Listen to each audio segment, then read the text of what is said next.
A dead body. A still August night.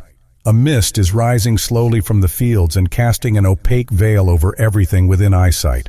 Lighted up by the moon, the mist gives the impression at one moment of a calm, boundless sea, at the next of an immense white wall. The air is damp and chilly.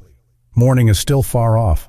A step from the by-road which runs along the edge of the forest, a little fire is gleaming.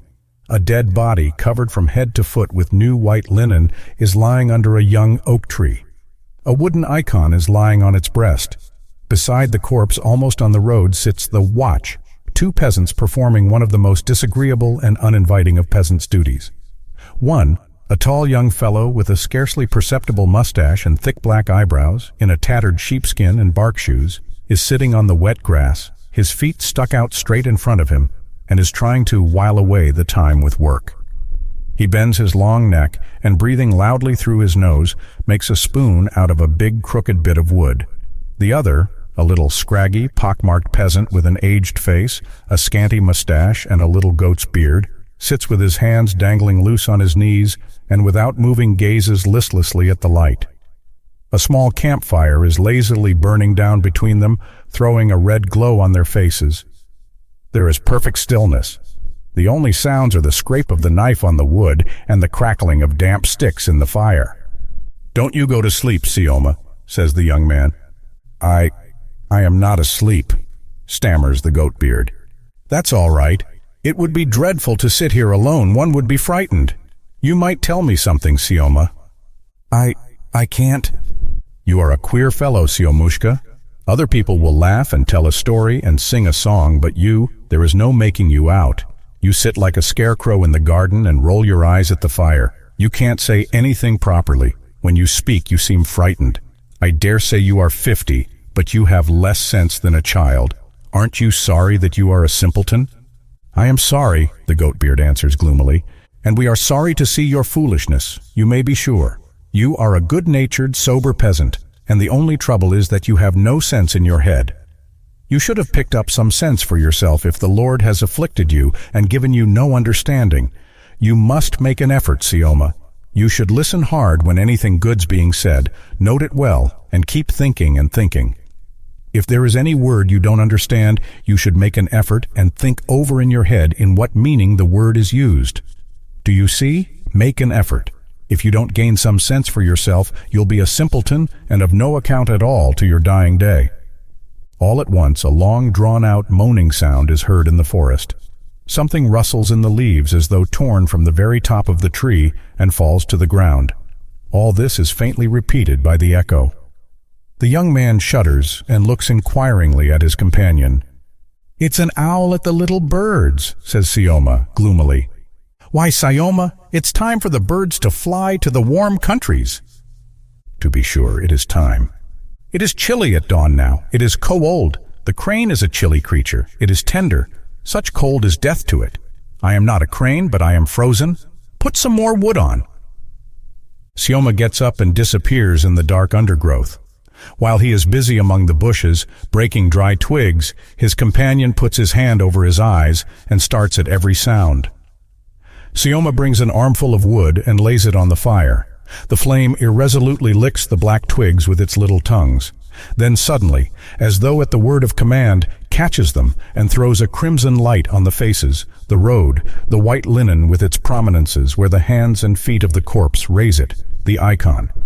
The watch is silent. The young man bends his neck still lower and sets to work with still more nervous haste. The goat-beard sits motionless as before and keeps his eyes fixed on the fire. "Ye that love not Zion shall be put to shame by the Lord." A falsetto voice is suddenly heard singing in the stillness of the night. Then slow footsteps are audible, and the dark figure of a man in a short monkish cassock and a broad-brimmed hat, with a wallet on his shoulders, comes into sight on the road in the crimson firelight. "Thy will be done, O Lord." "Holy Mother," the figure says in a husky falsetto. "I saw the fire in the outer darkness, and my soul leapt for joy. At first I thought it was men grazing a drove of horses. Then I thought it can't be that, since no horses were to be seen. Aren't they thieves? I wondered. Aren't they robbers lying in wait for a rich Lazarus? Aren't they the gypsy people offering sacrifices to idols? And my soul leapt for joy. Go, Theodicy, servant of God, I said to myself, and win a martyr's crown.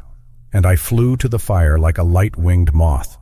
Now I stand before you, and from your outer aspect I judge of your souls. You are not thieves and you are not heathens. Peace be to you. Good evening. Good Orthodox people, do you know how to reach the Makuhinsky brickyards from here? It's close here. You go straight along the road. When you have gone a mile and a half, there will be Ananova, our village. From the village, Father, you turn to the right by the river bank, and so you will get to the brickyards. It's 2 miles from Ananova. God give you health. And why are you sitting here? We are sitting here watching. You see, there is a dead body. What? What body, Holy Mother? The pilgrim sees the white linen with the icon on it and starts so violently that his legs give a little skip. This unexpected sight has an overpowering effect upon him. He huddles together and stands as though rooted to the spot, with wide open mouth and staring eyes. For 3 minutes he is silent, as though he could not believe his eyes, then begins muttering, "O Lord, Holy Mother, I was going along not meddling with anyone, and all at once such an affliction." "What may you be?" inquires the young man. "Of the clergy?" No. I go from one monastery to another. Do you know me? Mihail Polikarpych, the foreman of the brickyard? Well, I am his nephew. Thy will be done, O Lord. Why are you here? We are watching. We are told to. Yes, mutters the man in the cassock, passing his hand over his eyes. And where did the deceased come from? He was a stranger. Such is life, but I'll be getting on, brothers. I feel flustered. I am more afraid of the dead than of anything, my dear souls, and only fancy. While this man was alive, he wasn't noticed, while now when he is dead and given over to corruption, we tremble before him as before some famous general or a bishop. Such is life. Was he murdered, or what? The Lord knows. Maybe he was murdered, or maybe he died of himself. Yes. Who knows, brothers? Maybe his soul is now tasting the joys of paradise. His soul is still hovering here near his body, says the young man. It does not depart from the body for 3 days. Yes. How chilly the nights are now. It sets one's teeth chattering. So then I am to go straight on and on, till you get to the village, and then you turn to the right by the river bank. By the river bank, to be sure. Why am I standing still? I must go on. Farewell, brothers. The man in the cassock takes 5 steps along the road and stops. I've forgotten to put a kopeck for the burying, he says. Good Orthodox friends, can I give the money? You ought to know best. You go the round of the monasteries. If he died a natural death, it would go for the good of his soul. If it's a suicide, it's a sin. That's true. And maybe it really was a suicide. So I had better keep my money. Oh, sins. Give me 1,000 rubles and I would not consent to sit here. Farewell, brothers. The cassock slowly moves away and stops again. I can't make up my mind what I am to do, he mutters. To stay here by the fire and wait till daybreak. I am frightened. To go on is dreadful too. The dead man will haunt me all the way in the darkness. The Lord has chastised me indeed. Over 300 miles I have come on foot and nothing happened. And now I am near home and there's trouble. I can't go on. It is dreadful, that is true. I am not afraid of wolves, of thieves, or of darkness, but I am afraid of the dead. I am afraid of them, and that is all about it. Good Orthodox brothers, I entreat you on my knees, see me to the village. We've been told not to go away from the body. No one will see, brothers. Upon my soul, no one will see. The Lord will reward you 100-fold. Old man, come with me, I beg. Old man, why are you silent?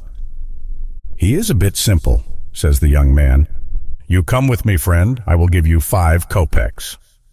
For 5 kopecks I might, says the young man, scratching his head, but I was told not to. If Sioma here, our simpleton, will stay alone, I will take you. Sioma, will you stay here alone? I'll stay, the simpleton consents. Well, that's all right then. Come along. The young man gets up and goes with the cassock. A minute later, the sound of their steps and their talk dies away. Sayoma shuts his eyes and gently dozes. The fire begins to grow dim, and a big black shadow falls on the dead body. Thanks for watching. Subscribe to our channel. Follow Facebook page.